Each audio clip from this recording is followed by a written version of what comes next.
কালো হয়ে গেছে। এই কাভারগুলো একদম খুলে নিলাম, সোফা থেকে খুলে দিয়েছে। ধুইতে দিব, মেশিনে ভিজিয়ে দিব। আর এই যে এই সেটটা লাগানো হয়েছে ধোয়া। সবাইকে আসসালামু আলাইকুম। অনেক দিন পর আসলাম আমার রেখা কুকস অ্যান্ড ব্লগ ভিডিওতে। তো মাঝে মাঝে দেখি ব্লগ ভিডিও দেওয়ার একটু চেষ্টা করব, তা কী কী কাজ করছি তাহলে দেখতে থাকুন, ভালো লাগবে।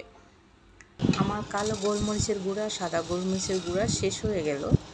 তো আমি এখন একটু রোদে দিয়ে তারপর একটু গরম হলেই পাউডার করে নেব।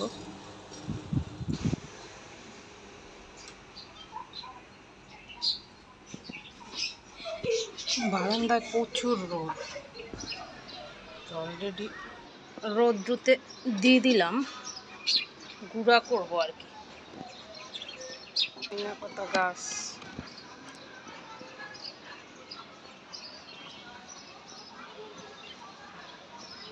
পুদিনা পাতা লাগিয়েছিলাম, মাশাল্লাহ হয়েছে ভালোই, শরবতের জন্য কাজে লাগবে। এদিকে আমার লিকুইড ভিমটা কন্টেনারে নাই, শেষ হয়ে গেছে, একটু ভরে নিব।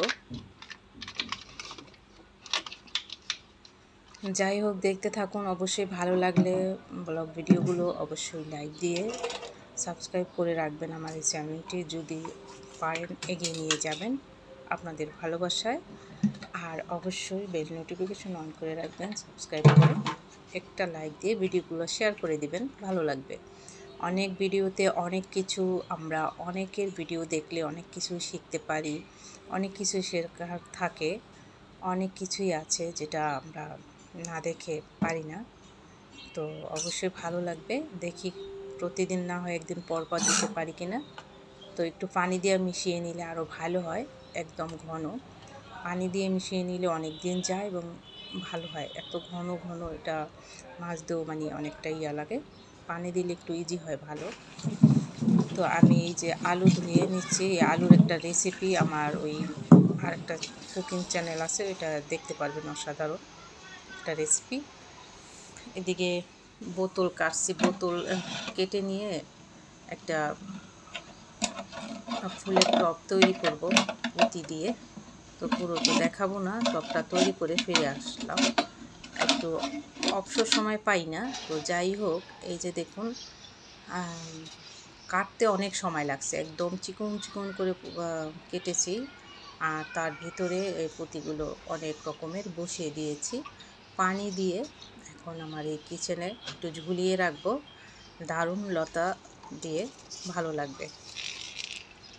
আপনারা এটা করতে পারেন, বোতল দিয়ে অনেক রকম টব তৈরি করা যায়, আশা করি ভালো লাগবে।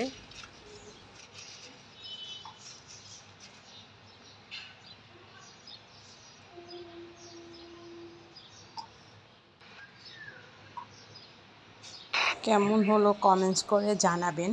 তো আমি এখন এই আমার কিচেনের সামনেই, চোখের সামনে টানিয়ে রাখবো। আর সবুজ যে পাতা, সবুজ ঘাস, সবুজ জিনিস, এগুলো চোখে পড়লে, চোখটা ওই দিক গেলে চোখের জ্যোতিও ভালো থাকে, কিন্তু দেখবেন।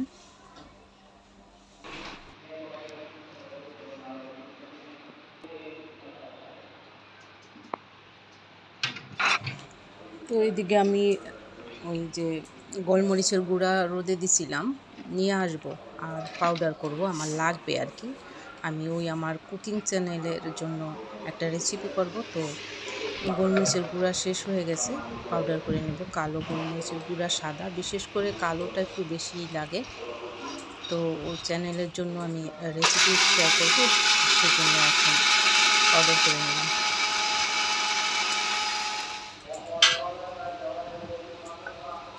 সাদাটা হয়ে গেল, কালোটাও করে নেব। তো ব্লেন্ডার যখন নামিয়েছি, দুইটাই লাগে। আর গোলমরিচের গুঁড়া না দিলে কিন্তু ভালো লাগে না, যেটা যে জিনিসে লাগে। তো এখন বলে নিচ্ছি, চেষ্টা করব, দেখি। আমার অনেকেই বলে চ্যানেলটা এগিয়ে নিয়ে যাওয়ার জন্য, ভিডিও দিই না। তো আসলে দেখি 2-3 দিন পর পর দেওয়ার চেষ্টা করব। আর অবশ্যই আপনারা কমেন্টস করবেন ভালো ভালো। যাই হোক, চিন্তামুক্ত হলাম। এদিকে আবার টিস্যু বক্সে টিস্যু শেষ হয়ে গেছে কিচেনের। তো টিস্যু শেষ হয়ে গেছে, তা আবার নিয়ে নিব সেট করে। আর মেয়ে টিস্যু চাচ্ছে আবার এদিকে। আর কিচেনে প্রতিদিনই টিস্যু লাগেই। ফ্রাই প্যান দেখা যায় অনেক সময় আমি মুছে মুছে কাজ করি, সেটা ভালো হয়।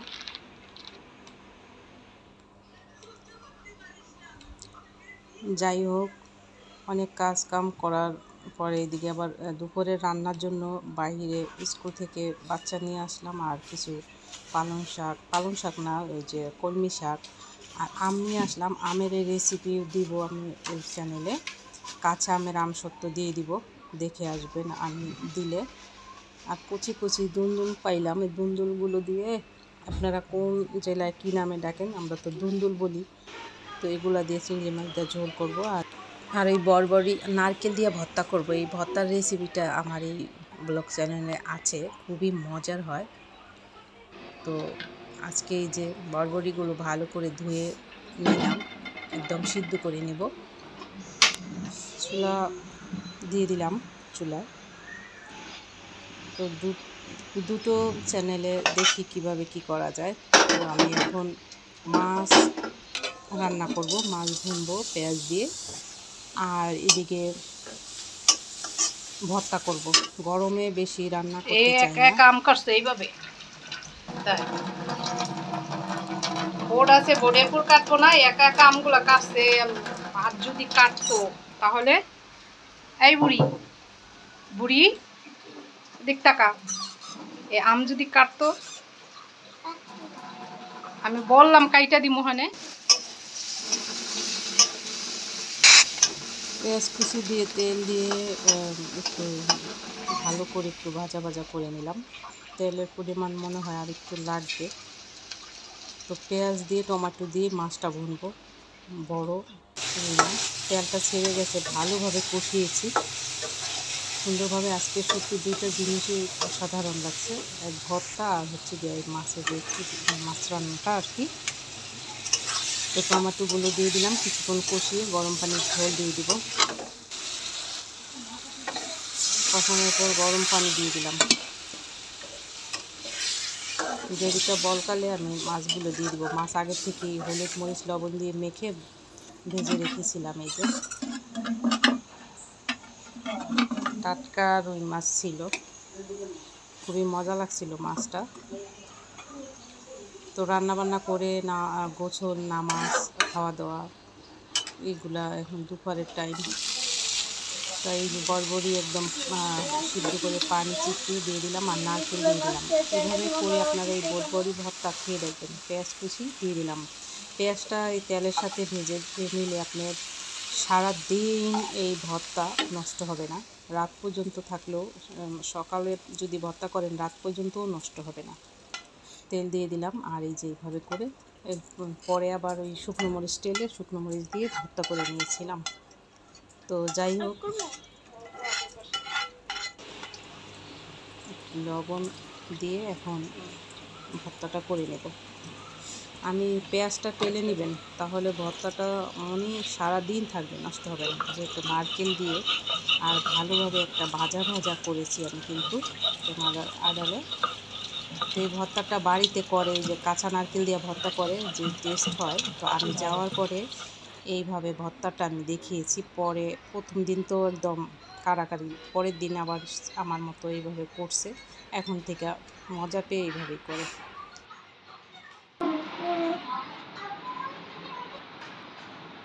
আদিবারও খুব পছন্দ এই ভর্তাটা। নারকেল দিয়ে এভাবে ভেজে তেল এবং পেঁয়াজ আর শুকনো মরিচ তেলে এবং ভর্তাটা করে দেখবেন।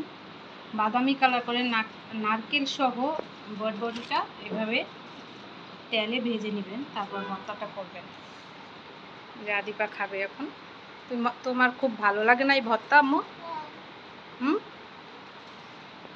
বসো, আগে ভর্তাটা নেই, ভর্তাটা নিয়ে আগে ভাতটা খেয়ে নিই। ভর্তাটা করার পরে ভাত কখন খাবো আর কি, এই এতটা মজার হয় ভাত, ভর্তা দিয়ে গরম ভাত। বিসমিল্লাহ।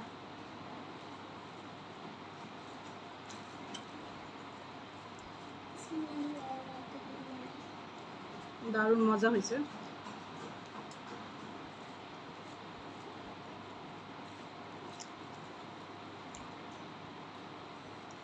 ভর্তাটা হলে আর কিছুই লাগবে না, এত মজা। যাই হোক, সন্ধ্যার পরে এই যে রাত্রে আর ভাত খাইনি, এগুলাই খেয়েছে সন্ধ্যার পরে, তাই নাস্তা তৈরি করলাম। এই রেসিপিটা আমার কুকিং যে চ্যানেল আছে ওই চ্যানেলে গিয়ে দেখতে পারেন। শুধুমাত্র আলু আর কর্নফ্লাওয়ার দিয়ে এত সুন্দর মুচমুচে মজাদার নাস্তা হয়। ভালো থাকবেন সবাই। আসসালামু আলাইকুম, আল্লাহ হাফেজ।